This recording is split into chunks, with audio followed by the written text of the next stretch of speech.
ઓમ ભગવતે વાસુદેવાય નમઃ. ભગવત કથા સ્કંદ ત્રીજા સ્કંદનો 21મો અધ્યાય. આ 21મા અધ્યાયમાં કંદર્પજીની તપસ્યા થાય છે અને ભગવાન એમને પ્રગટ થઈને એમને જે વરદાન આપે છે એની વાત કરવામાં આવી છે. આપણે જોઈએ છે કે આજના જમાનામાં એક માન્યતા છે કે તમારે ભક્તિ કરવી હોય કે સંસાર છોડવો હોય તો તમારે સંસારની માયામાં પડવું ના જોઈએ. તમારે ભક્તિ તપ કરવો હોય તો સંસારની માયામાં ના પડવું જોઈએ. પણ જો આ અધ્યાયમાં જોવા જઈએ તો સંસારની સાથે ભક્તિ અને તમારા વંશને અને જગતને આગળ વધારવાની વાત કરવામાં આવી છે. અધ્યાયમાં ખાસ ભક્તિ, તપ અને ધર્મના માર્ગની વાત કરવામાં આવી છે. આગળના અધ્યાય, બીજા બે અધ્યાય આના સંદર્ભમાં છે, જે પતિ પત્નીના સંબંધો અને સંસારમાં રહી અને પછી સંસારનો ત્યાગ કરી ભગવાનની સેવામાં કેવી રીતે જોડાવું, કેવી રીતે રહેવું એની વાત કરવામાં આવી છે. આ અધ્યાય ખાસ કરીને તપની મહિમા જણાવે છે, ભગવાનની કૃપા જણાવે છે અને ગૃહસ્થાશ્રમનું મહત્વ અને પ્રજાના વૃદ્ધિનું વર્ણન કરવામાં આવ્યું છે. અહીં બિંદુ સરોવરનું પણ મહત્વ આવ્યું છે. અહીં આગળ જે અધ્યાયોમાં કંદર્પ અને દેવહૂતિના જે લગ્ન અને એના પુત્ર તરીકે કપિલદેવનો જન્મ થાય છે અને એ જે સાંખ્ય યોગની વાત કરે છે એની શરૂઆત અહીં કરવામાં આવી છે. આપણે જોયું કે મનુ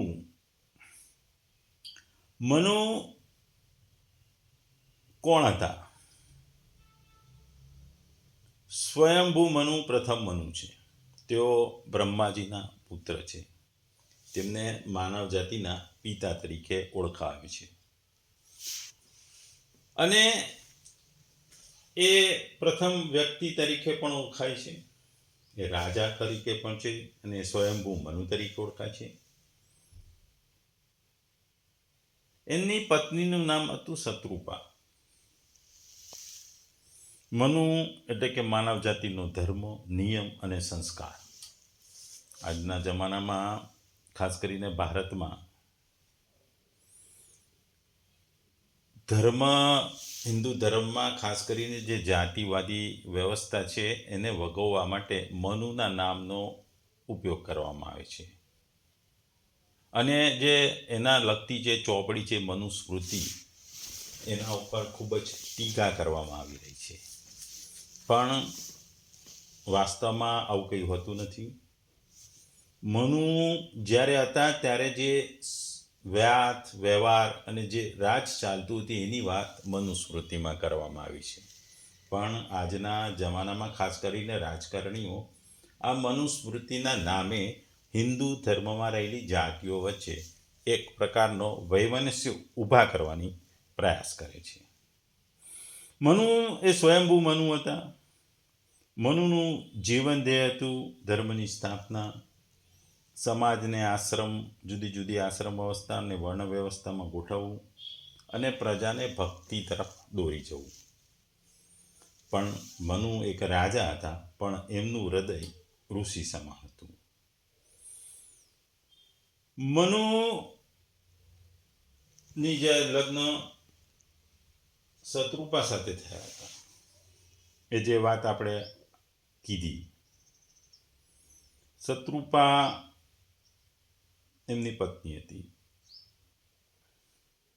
અહીં કંદર્પ મુનિની વાત કરવામાં આવી છે. કંદર્પ મુનિ ઋષિ જે હિન્દુ પુરાણો અને વૈદિક સાહિત્યમાં એક પ્રસિદ્ધ મહર્ષિ હતા. તેઓ બ્રહ્માના માનસ પુત્રોમાંથી એક હતા અને સ્વયંભૂ મન્વંતરમાં પ્રજાપતિ તરીકે ગણાય છે. તેમનું જીવન ભક્તિ, તપ, ગૃહસ્થાશ્રમ, જ્ઞાનના માર્ગને પ્રતિબિંબ કરે છે. એની વાત આ ભગવત પુરાણના અધ્યાય 3 સ્કંદમાં એટલે કે આ 21મા અધ્યાયથી આવે છે. મૈત્રેય મુનિ વિદુરજી જોડે બેઠા હતા અને વાતો ચાલતી હતી, ભાગવતની વાતો ચાલતી હતી. મૈત્રેય મુનિ કહેવા લાગ્યા કે હે વિદુરજી, તમને મેં કહ્યું કે સ્વયંભૂ મનુને 2 પુત્રો અને 3 પુત્રીઓ હતી. તેમની વિશે હું આગળ કહું તો સાંભળો. આ પ્રથમ માનવ યુગલને પ્રિયવ્રત તથા ઉતાનપાદ નામના 2 પુત્રો થયા અને આકૃતિ, દેવહૂતિ અને પ્રસૃતિ નામે 3 કન્યાઓ થઈ. આકૃતિના લગ્ન રુચિ મુનિ સાથે અને દેવહૂતિના લગ્ન કંદર્પ મુનિ સાથે થયું હતું. બહેનોનો ઋષિઓને પરણેલી એટલે તેમનો વંશ એક પેઢીમાં ખલાસ થઈ ગયો. પણ પ્રસૃતિ તો દક્ષ પ્રજાપતિને પરણી હતી, તેથી તેનો વંશ ખૂબ જ ફાલ્યો હતો અને એનાથી આખું જગત ભરાઈ ગયું. આકૃતિનો જે પુત્ર હતો એનું નામ યજ્ઞ હતું. પૂર્વ શરત અનુસાર તેણે સ્વયંભૂ મનુને સોંપેલો. એક પુત્રી થઈ, એનું નામ શ્રી હતું. આ ભાઈ બહેન પછી પરણ્યા, કારણ કે તે સમયે બીજું કોઈ જોડકું થાય એવું હતું નહીં. તેમના વંશમાં સંતોષ, પ્રમોદ, શાંતિ એવા સંતાનો થયા. પછી વંશ આગળ ચાલ્યો નહીં. દેવહૂતિને પુત્ર તરીકે ભગવાન કપિલદેવ પ્રાપ્ત થયા. પુત્રે માતાને બ્રહ્મ જ્ઞાન આપ્યું અને વંશ પૂરો થયો. પ્રસૃતિ એટલે કે ત્રીજી પુત્રી એ પ્રસવનારી. એના વડે સંતાનોનો વિસ્તાર વધતો ગયો અને આજે પણ એ પ્રસૃતિને કારણે સંસાર ચાલે છે. કંદર્પ ઋષિ બ્રહ્માના માનસ પુત્ર હતા, એટલે કે તેઓ બ્રહ્માના મનથી ઉત્પન્ન થયા હતા. કંદર્પ એટલે સંસ્કૃતમાં માટી અથવા ચીકણી માટી એવું સાથે જોડાયેલું છે, જે સૃષ્ટિના મૂળ તત્વને સૂચવે છે. તેઓ ભક્તિ માર્ગ અને યોગના આચાર્ય તરીકે પણ ઓળખાય છે અને પૂજાય પણ છે. આ કંદર્પ મુનિનો આશ્રમ સરસ્વતી નદીના તટ ઉપર હતો. એ વખતે તો સતયુગનો સમય હતો. મુનિ ઘણા લાંબા સમય સુધી તપ કરી, આરાધના કરી. કહેવાય છે કે હજારો વર્ષ સુધી એમણે તપ કરી. એમના તપથી પ્રસન્ન થઈ ભગવાને તેમને દર્શન આપ્યા. મુનિએ પરમાત્માને પ્રણિપાત કર્યા અને પછી 2 હાથ જોડીને સ્તુતિ કરવા લાગ્યા કે અધીશ્વર, આપના દર્શન, ભોગ અને મોક્ષ બંને આપે છે. આપને હું નમસ્કાર કરું છું. હું ગૃહસ્થાશ્રમનું મહત્વ સમજું છું. 4 અર્થની સાધના માટે ઉત્તમ ગૃહસ્થાશ્રમ છે. તેથી હું શીલવાળી અને ગૃહસ્થાશ્રમમાં ધર્મ જાણનારી પત્નીની ઈચ્છા રાખું છું. ભગવાને કહ્યું કે તમારો મનોરથ હું અગાઉથી જાણું છું અને તે માટે યોજના કરી રાખી છે. બ્રહ્માના પુત્ર મનુ જે અત્યારે પૃથ્વીનું પાલન કરે છે કે રાજા તેમની પટરાણી સાથે 1-2 દિવસમાં અહીં તમને મળવા આવશે અને તેમની શીલ ગુણવાળી પુત્રી તમને આપશે. હે મુનિ, હું તમારા પર પ્રસન્ન છું, તેથી તમારે ત્યાં હું મારી અસંકળતાથી પુત્ર રૂપે અવતાર લઈ સાંખ્ય શાસ્ત્રની રચના કરીશ. એટલે અહીં કંદર્પ મુનિ જે તપથી કર્યું એનાથી ભગવાન વિષ્ણુ પ્રસન્ન થયા. તેઓ વિમાનમાં બિરાજમાન થઈ એમની સામે પ્રગટ થયા. ભગવાનના દિવ્ય રૂપથી કંદર્પ ઋષિ આનંદિત થઈ ગયા. તેમણે ભક્તિ, જ્ઞાન અને વૈરાગ્ય ભાવથી ભરપૂર સ્તુતિઓ પણ કરી. એમણે કીધું, પ્રભુ, તમે એક જ હોવા છતાં યોગ માયાથી જે સંસારની રચના કરો છો, એને પાળો છો, એનો સંહાર કરો છો. જેમ કે આપણે જોઈએ કરળીઓ, એ ઝાડ પણ બનાવે અને ગળી પણ જાય છે. એટલે તમારી માયા અતૂટ છે અને એ માયાને અમારા બધા ઋષિ મુનિઓ પણ અમે સમજી શકતા નથી. અને આ પ્રસન્ન થયેલા પ્રભુ પાસે જ્યારે કંદર્પ ઋષિ વરદાન તરીકે પોતાને ગૃહસ્થાશ્રમ ચલાવવા માટે એક સારા શીલ, સંસ્કાર અને સ્વભાવવાળી પત્ની માંગે છે અને જેને લઈએ ગૃહસ્થાશ્રમમાં પ્રવેશી ધર્મ અને અર્થ અને કામના ત્રિવિધ પુરુષાર્થોની પૂર્તિ કરી શકે. અને પછી એ પાનપ્રસ્થાશ્રમમાં થઈ અને સંન્યાસમાં જઈ મોક્ષના માર્ગે જાય. આ માગણીને ભગવાન માન્ય રાખી એને વરદાન આપે છે કે ભાઈ તને સ્વયંભૂ મનુ પોતાની પુત્રી તને પરણાવશે અને તમારા એ લગ્નથી એક પુત્ર થશે જે કપિલદેવ થશે, જે સમગ્ર જગતને સાંખ્ય યોગનું જ્ઞાન આપશે. ભગવાનના નેહાળ નયનોમાંથી આ વસ્તુઓ વાત કરતા આનંદના આંસુ પણ ટપક્યા. આ અશ્રુઓમાંથી આનંદ સરોવર એટલે કે બિંદુ સરોવરનું નિર્માણ થયું. આ બિંદુ સરોવર આજના જમાનામાં પણ અત્યંત પવિત્ર માનવામાં આવે છે, કારણ કે આ સરોવર ભગવાનના આંસુમાંથી થયું હતું. એટલે આ વસ્તુને બહુ જ મહત્વ કહેવામાં આવે છે, કારણ કે આ એકદમ સરસ તળાવ છે. એટલે આ તળાવને સાથે એક મહત્વની વસ્તુ સંકળાયેલી છે. આ ભગવાન જ્યારે પ્રસન્ન થઈને કંદર મુનિને જે કહે છે એ વાત પછી આગળ સાચી પડે છે. મુનિને વરદાન આપી ભગવાન જ્યારે ગરુડ પર આરૂઢ થઈને વૈકુંઠમાં જાય છે. આ પહેલા જે આપણે કીધું કે જે ભગવાને જે મુનિ પર કૃપા કરી તેમના હર્ષના નેત્રકમળમાંથી જે બિંદુ ભૂમિ પર રહ્યા, એ બિંદુ સરોવર છે. એ સરોવર આજે પણ ઘણી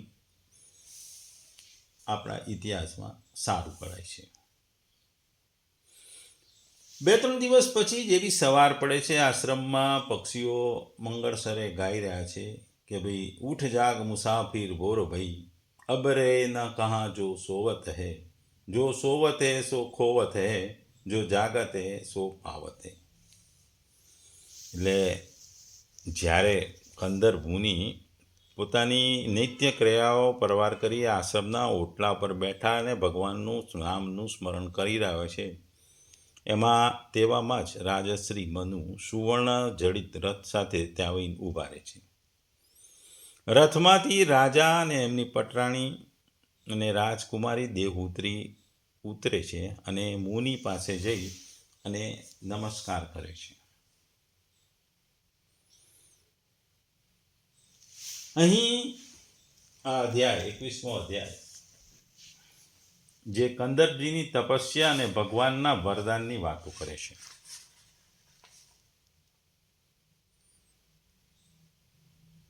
આ અધ્યાયમાં ખાસ કરીને ભગવાન જ્યારે કંદર મુનિ જ્યારે ખૂબ જ તપસ્યા કરે છે ને આ તપસ્યાઓથી ભક્તિ જોઈને ભગવાન એમની પણ પ્રસન્ન પણ થાય છે. અને આ પ્રસન્ન થયેલા ભગવાન એમને જે ગૃહસ્થાશ્રમની માગણી પણ પરિપૂર્ણ કરવાનું પણ કહે છે અને પરિપૂર્ણ પણ કરી આપવાનો માર્ગ પણ બતાવે છે. અહીં ભગવાનની સાચી ભક્તિ એ બહુ જ મહત્વની છે. શુદ્ધ ભક્ત કોને કહેવાય એ કંદર્પ મુનિને દ્વારા આપણે જાણી શકીએ છીએ. અહીં તપસ્યાની શક્તિ એ ખૂબ મહત્વની છે. આપણે ઇતિહાસમાં ઘણા ઉદાહરણો જે છે કે સંસારમાં જે તપસ્વી સંસાર પણ ગૃહસ્થાશ્રમ પણ છે. રામકૃષ્ણ પરમહંસ અને શારદ માતા, ઇસ્કોનના પણ કેટલા સાધુ સંતો ગૃહસ્થ જીવન જીવી અને સંસારમાં ભક્તિ અને ધર્મનો પ્રચાર કરે છે. એટલે ગૃહસ્થાશ્રમ એ પણ સમાજ માટે જરૂરી છે. અને ગૃહાશ્રમ પછી જ્યારે વાનપ્રસ્થાશ્રમ આવે પછી ત્યારે તમે મોક્ષ માટેના પ્રયત્નો કરો ત્યારે સંસારનો ત્યાગ કરવાનો હોય છે. પણ આધ્યાત્મિકતાની આ વાતો આજના જમાનામાં અઘરી છે, કારણ કે આજના જમાના એક જુદી જ રીતે અધપતન તરફ જઈ રહ્યું છે. કારણ કે આ કળિયુગ છે. કળિયુગમાં લોકો સ્વાર્થી બની ગયા છે, અને સ્વાર્થી એટલા હોય છે કે પતિ પત્નીના સંબંધો પણ આજે સ્વાર્થના બની ગયા છે. ઈચ્છાઓ, માયાઓ, આ જ વસ્તુ, સુખ, ભૌતિક સુખ, સાંસારિક સુખ, આ જ બધી માયાઓમાં આજના લોકો અટવાયેલા છે. ત્યારે આજના જમાનાના જે વાત છે એ કળિયુગની વાત છે, જ્યારે સતયુગમાં કંદર મુનિની વાત કરવી એ ખૂબ જ અઘરી છે, અને કંદર મુનિની વાતને સમજવી પણ ખૂબ જ અઘરી છે. જો આ અધ્યાયને ઊંડાણમાં જોઈએ તો વિદુરજીએ પૂછે છે, હે ભગવાન, સ્વયંભૂ મનુનો વંશ ઘણો સારો ને આદરણીય માનવામાં આવે છે. તેમાં મૈથુન ધર્મ દ્વારા પ્રજાની વૃદ્ધિ થઈ હતી. હવે તમે મને એની કથા સંભળાવો. તમે કહ્યું હતું કે સ્વયંભૂ મનુના પુત્રો પ્રિયવ્રત ઉત્તાનપદે સાથે દીપોવાળી પૃથ્વીનું ધર્મપૂર્વક પાલન પોષણ કર્યું હતું, તથા તેમની પુત્રી કે જે દેવહૂતિના નામે વિખ્યાત હતી તેણે કંદર પ્રજાપતિ સાથે પરણવામાં આવી હતી. દેવહૂતિ યોગના યમ વગેરે લક્ષણોથી સંપન્ન હતી. તેનાથી મહાયોગી કંદરજીને કેટલાક સંતાનો ઉત્પન્ન થયા. તે સઘળા પ્રસંગ તમે મને કહીને સંભળાવો. એ સાંભળવાની મારી ઘણી ઈચ્છા છે. આ પ્રમાણે ભગવાન રુચિ અને બ્રહ્માજીના પુત્ર દક્ષ પ્રજાપતિએ પણ મનુજીની પુત્રીઓના પાણી ગ્રહણ કરીને તેમાંથી કયા કયા સંતાનો ઉત્પન્ન કર્યા એ મને સંભળાવો. વિદુરજીની વાત સાંભળી મૈત્રેયજી કહે છે, વિદુરજી, બ્રહ્માજીએ ભગવાન કંદરજીને જ્યારે આજ્ઞા આપી કે તમે સંતાનો પ્રજાની ઉત્પત્તિ કરો, ત્યારે તેમણે 10,000 વર્ષ સુધી સરસ્વતી નદીના કિનારે તપસ્યા કરી. તેઓ એકાગ્રિત ચરિત્રે પ્રેમપૂર્વક પૂજન ઉપચાર વડે શરણાગત વરદાયી શ્રી હરિની આરાધના કરી. ત્યારે સતયુગના આરંભમાં કમલનયન ભગવાન શ્રી હરિએ તેમની તપસ્યાથી પ્રસન્ન થઈ તેમણે પોતાના શબ્દ બ્રહ્મમય સ્વરૂપે મૂર્તિમાન થઈને એમને દર્શન આપ્યા. ભગવાનની તે ભવ્ય મૂર્તિ સૂર્ય સમાન તેજોમયી હતી. તેમના ગળામાં શ્વેત કમળ અને કુમુદના પુષ્પોની માળા હતી. તેમનું મુખકમળ શ્યામ અને સ્નિગ્ધ લકાવલી વાળની લટોથી સુશોભિત હતું. તેમણે સુગઢ અને સ્વચ્છ વસ્ત્રો પહેરેલા હતા. માથા પર સુવર્ણમય મુગટ, કાનોમાં કુંડળ, કરમકમળોમાં શંખ, ચક્ર, ગદા વગેરે આયુધો પણ વિરાજમાન હતા. તેમના એક હાથમાં ક્રીડા માટે શ્વેત કમળ શોભતું હતું. પ્રભુની મધુર સ્મિતયુક્ત દ્રષ્ટિ ચિત્ત ચોરી લેતી હતી. તેમના ચરણ કમળ ગરુડજીની કાંધો પર વિરાજમાન હતા અને વક્ષસ્થળ ઉપર શ્રી લક્ષ્મીજી અને ગળામાં કસ્તુભ મણિ પણ શોભતા હતા. પ્રભુની આકાશસ્થિત મનોહર મૂર્તિનું દર્શન કરી કંદરજીને ઘણો હર્ષ થયો અને તેમને બધી જ કામનાઓ, ઈચ્છાઓ પૂરી થઈ ગઈ. તેમણે આનંદભય હૃદયથી પૃથ્વી પર માથું ટેકાવતા ભગવાનને સાષ્ટાંગ પ્રણામ કર્યા અને પછી પ્રેમભીવર ચિત્તથી હાથ જોડી સમુદ્ર વાણીથી તેઓએ તેમની ભગવાનની સ્તુતિ કરવા લાગ્યા. કંદરજીએ ભગવાનને કહ્યું કે હે પરમેશ્વર, આપ સંપૂર્ણ સત્વગુણ આધાર છો. યોગ અભ્યાસ કરનારા યોગીઓ અનેક શુભ જન્મોમાં સાધના દ્વારા જેમના દર્શનની આકાંક્ષા છે, એવા આપના દર્શન આજે મને થવાથી મારા નેત્રો સફળ થઈ ગયા. આપના ચરણમાં ભવસાગર પાર કરવાની નૌકા સમાન છે. જે મનુષ્ય સંસારની કામનાઓની પૂર્તિ માટે આપની ઉપાસના કરે છે, તેમને બુદ્ધિ આપની માયા દ્વારા હારાયેલી છે. કારણ કે સંસારના તુચ્છ વિષયો ભોગનો તો નરકમાં પણ મળે છે. હે પ્રભુ, આપ કલ્પવૃક્ષ છો. આપના ચરણ સમસ્ત મનોરથો પૂરા કરે છે. મારું હૃદય કામ વાસનાથી યુક્ત છે. હું પણ પોતાને અનુરૂપ સ્વભાવ અને ગૃહસ્થ ધર્મનું પાલન કરવા સહાયક એવી શીલવતી કન્યા સાથે લગ્ન કરવાના હેતુથી આપના ચરણ કમળોના શરણે આવ્યો છું. હે ભગવાન, જીવ વાસ્તવમાં કામના વાસનાઓથી પીડિત છે. પ્રજાપતિ સ્વરૂપ આપની વેદવાણી રૂપી લગામથી તે નિયંત્રિત છે. હે ધર્મમૂર્તિ, તેનું જ અનુગામન કરતો રહી હું પણ આપના આજ્ઞા પાલન રૂપી ઉપહારની આપની પૂજા કરું છું. આ પ્રમાણે કંદર્પજી સ્તુતિ કરે છે કે હે ભગવાન, જે રીતે કરોડિયો પોતે ઝાડ ફેરવે છે અને તેનું રક્ષણ કરે છે અને અંતે તે ઘડી જાય છે, એવી જ રીતે આપ એકલા જ જગતની રચના કરવા માટે પોતાનાથી અભિન્ન પોતાની યોગમાનો સ્વીકાર કરી તેનાથી અભિવ્યક્ત થયેલી પોતાની સત્વગુણ વગેરે શક્તિ વડે આ જગતમાં સર્જન, પાલન અને સંહાર કરો છો.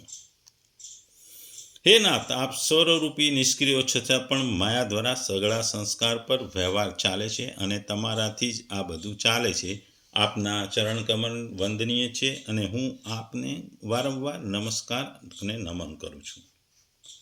શ્રી મૈત્રેયજી કહે છે, આ પ્રમાણે કંદર્પ ઋષિએ પ્રેમપૂર્વક ભગવાનની સ્તુતિ કરી ત્યારે ભગવાનની બ્રહ્મનો સ્મિત સબર કટાક્ષથી ચંચળ થઈ રહી હતી. એવા ગરુડ ઉપર વિરાજેલા ભગવાને પોતાના અમૃત તુલ્ય વાણીથી કીધું. ભગવાને કંદર્પ ઋષિને કીધું, જેના માટે તમે આત્મસંયમ વગેરે દ્વારા મારી જે આરાધના કરી છે તેની વ્યવસ્થા મેં તમારા હૃદયના ભાવને જાણીને પહેલેથી જ કરેલી છે. હે પ્રજાપતિ, મારી આરાધના તો ક્યારેય નિષ્ફળ જતી નથી. વળી જેનું ચિત્ત નિરંતર એકાંત રૂપે મારી સાથે જોડાયેલું છે એવા તમારા જેવા મહાત્મા વડે કરાયેલી ઉપાસના તો સવિશેષપણે અધિક ફળ આપે છે. પ્રસિદ્ધ યશસ્વી સમ્રાટ સ્વયંભૂ મનુ બ્રહ્મા વર્તમાં રહીને સાત સમુદ્રવાળી સઘળી પૃથ્વીને રાજા છે અને એનું શાસન કરે છે. તે પરમ ધર્મજ્ઞ મહારાજ મનુ મહારાણી સતરૂપા સાથે તમને મળવા માટે 1-2 દિવસમાં આવશે. તેમની રૂપ, યૌવન, શીલ અને ગુણો સંપન્ન શ્યામલોચના એક પુત્રી આ સમયે વિવાહ યોગ્ય છે. હે પ્રજાપતિ, તમે સર્વત્ર તેને યોગ્ય છો, તેથી જ તેઓ તમને તે કન્યા અર્પણ કરશે. હે બ્રાહ્મણ, ગત અનેક વર્ષોથી તમારું અંતઃકરણ જેવી પત્ની મેળવવા સમાહિત ઈચ્છુક રહ્યું છે. હવે તે તરત જ તે રાજકન્યા તેવી જ પત્ની થઈ તમારા ઈચ્છા પ્રમાણે સેવા કરશે. તે તમારા તેજને પોતાના ગર્ભમાં ધારણ કરી તેમનાથી 9 પુત્રીઓને જન્મ આપશે અને પછી તમારી તે પુત્રીઓ લોકરીતિ અનુસાર મનીચ વગેરે ઋષિઓને ઉત્પન્ન કરશે. તમે પણ મારી આજ્ઞાનું સારી રીતે પાલન કરવાથી શુદ્ધ ચિત્તના થઈ પોતાના બધા જ કર્મનું ફળ મને અર્પણ કરી મને જ પ્રાપ્ત કરશો. જીવો પર દયા કરતા રહી તમે પણ આત્મજ્ઞાન પ્રાપ્ત કરશો. પછી સૌને અભયદાય આપીને પોતાના સમસ્ત જગતને મારા અને મને તમારામાં સ્થિત જોશો.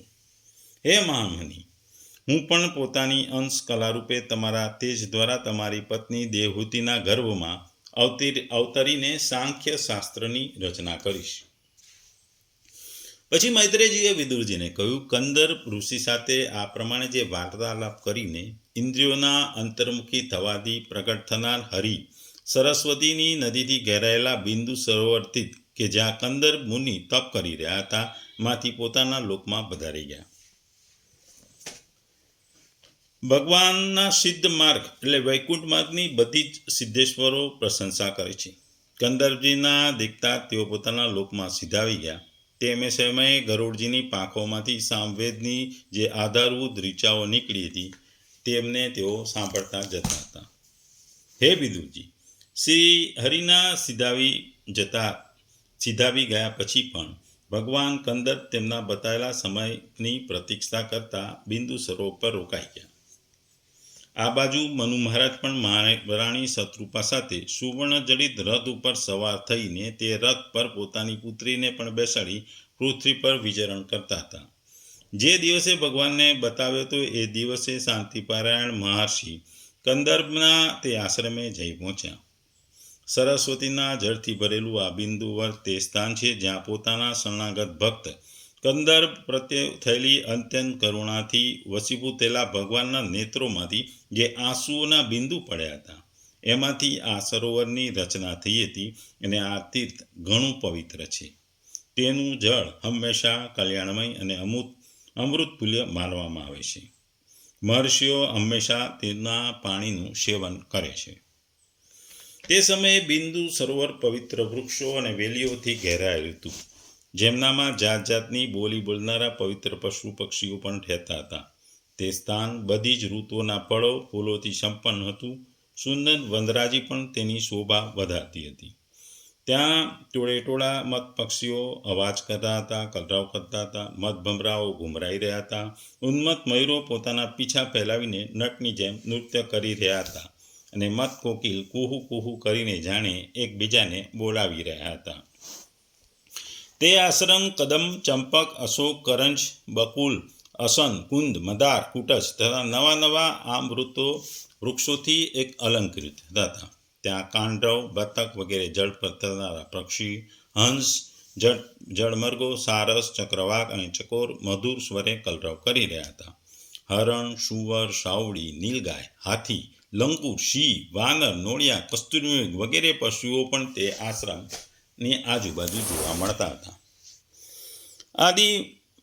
આદિરાજ મહારાજ મનુએ પુત્રી સહિત તે ઉત્તમ તીર્થમાં પહોંચીને જોયું કે મુનિવર કરદમ અગ્નિહોત્રથી પરવારીને બેઠેલા હતા. ઘણા દિવસો સુધી ઉગ્ર તપસ્યા કરવાને કારણે તેઓ શરીરે ઘણા તેજસ્વી દેખાતા હતા. ભગવાનના સ્નેહપૂર્ણ નેત્ર દ્રષ્ટિના દર્શન કરવાથી પણ તેમણે ઉચ્ચારેલા કર્ણામૃતમાં સમૂર વચનો સાંભળવાથી આટલા દિવસો સુધી તપસ્યા કરવા છતાં એ દુર્બળ જણાતા ન હતા, મજબૂત લાગતા હતા. તેમનું શરીર લાંબુ હતું, નેત્રો કમલદલ જેવા વિશાળ મનોહર હતા. માથા પર જટા શોભતી હતી. કમરમાં ચીર વસ્તુ નજીકમાં જોતા તેઓ સરાણ પર ચડ્યા વગર મહામૂલ્ય મણિ જેવા મેલા જણાતા હતા. મહારાજ સ્વયંભૂ મનુએ પોતાના કુટીરમાં આવીને પ્રણામ કરતા જોઈ તેમને આશીર્વાદથી પ્રસન્ન કર્યા, અને યથાયોગ આતિથ્યની તેઓ સ્વાગત સત્કાર કર્યો. તેમની પૂજા સ્વીકારીને જ્યારે મનુ સ્વસ્થ ચિત્તે આસન પર બેઠા, ત્યારે મુનિવર કંદર્પે ભગવાનની આજ્ઞાનું સ્મરણ કરી તેમને મધુર વાણીથી પ્રસન્ન કરતા આ પ્રમાણે કહ્યું: હે દેવ, તમે ભગવાન વિષ્ણુની પાલન શક્તિ રૂપે રાજા છો. તેથી તમારું હરવું ફરવું નિસંદેહપણે સજ્જનોના રક્ષણ માટે ને દુષ્ટોના સંહાર માટે છે. તમે સાક્ષાત વિશુદ્ધ વિષ્ણુ સ્વરૂપ છો તથા ભિન્ન કાર્યો માટે સૂર્ય, ચંદ્ર, અગ્નિ, ઇન્દ્ર, વાયુ, યમ, ધર્મ, વરુણ વગેરે રૂપ ધારણ કરો છો. તમને નમસ્કાર. તમે મણિજડિત જયદારક રથ ઉપર સવાર થઈને પોતાના પ્રચંડ ધનુષ્યનો ટંકાર કરતા રહીને તે રથના ગળગળાટથી જ પાપીઓને ભયભીત કરી મૂકો છો, અને પોતાના સૈન્યના ચરણોમાં રગદોળાયેલા ભૂમંડળને કંપાવતા પોતાની તે વિશાળ સેના સાથે લઈ પૃથ્વી પર સૂર્યની જેમ વિચરણ કરો છો. જો તમે આમ ન કરો તો ચોર લૂંટારાઓ ભગવાને બનાવેલી વર્ણાશ્રમની મર્યાદાને તત્કાલિક નષ્ટ કરી નાખશે તથા વિષો લોલુપ નિરંકુશ મનુષ્ય થકી સર્વત્ર અધર્મ ફેલાઈ જાય છે. જો તમે સંસ્કાર પરત્વે નિશ્ચિત થઈ જાઓ છો તો આ લોક દુરાચારીઓના સકંજામાં સપડાઈને નષ્ટ થઈ જાય. તેમ છતાં હે વીર શ્રેષ્ઠ, હું તમને પૂછું છું, અત્યારે તમારું અહીં આગમન કયા હેતુથી, કયા પ્રયોજનથી થયું છે? મારા માટે કોઈ આજ્ઞા હશો તો કહો, તો હું નિષ્કપટ ભાવે તે સાંભળી અને સ્વીકારી અને આપની આજ્ઞાનું પાલન કરીશ. ટૂંકમાં આ અધ્યાય ખાસ કરીને ભક્તિ, તપનું મહત્ત્વ સમજાવે છે. તમારી જો ભક્તિ અને તપ ખરેખર અદ્ભુત હોય, સારું હોય, સમાજ માટે સારું હોય તો ભગવાન હંમેશા તમારા પર પ્રસન્ન થાય છે. ભગવાન હંમેશા તમારી સાથે રહે છે. ભક્તિ તમને અધૂરે માર્ગે રાખતી નથી.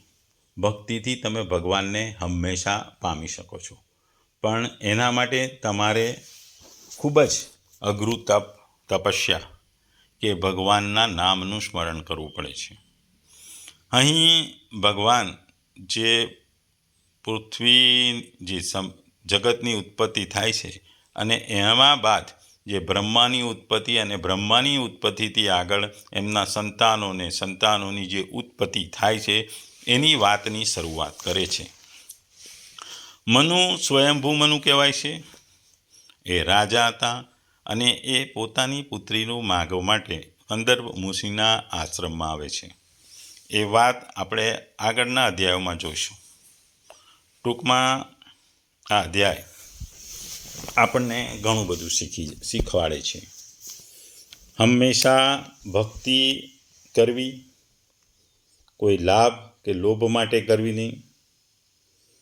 જ્યાં સુધી ભગવાનનું સ્મરણ છે ત્યાં સુધી સંસાર બાધક નથી.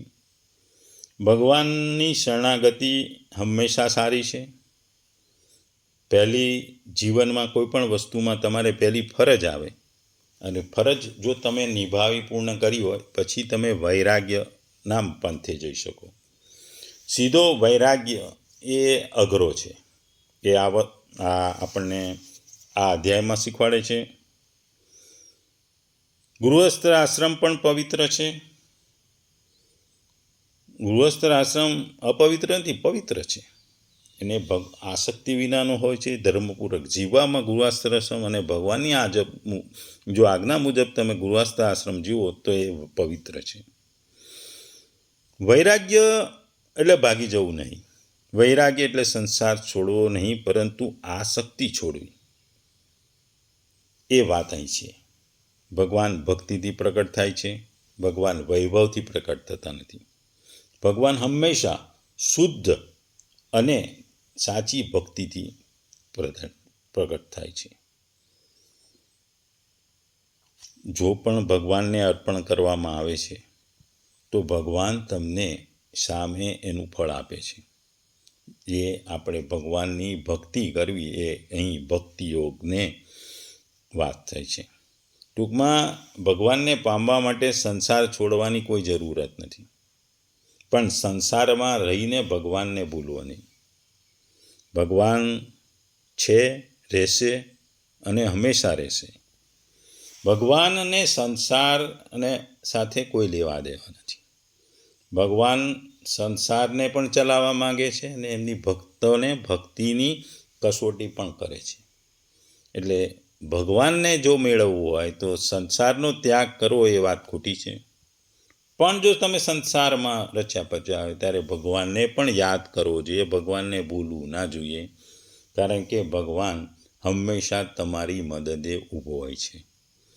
એ ટૂંકમાં આ અધ્યાય જે પૃથ્વીની ઉત્પત્તિ, જગતની ઉત્પત્તિ, બ્રહ્માંડની ઉત્પત્તિ, પછીના સંતાનોની ઉત્પત્તિની વાતો કરવા આવે છે, એ વાત અહીં કરવામાં આવી છે.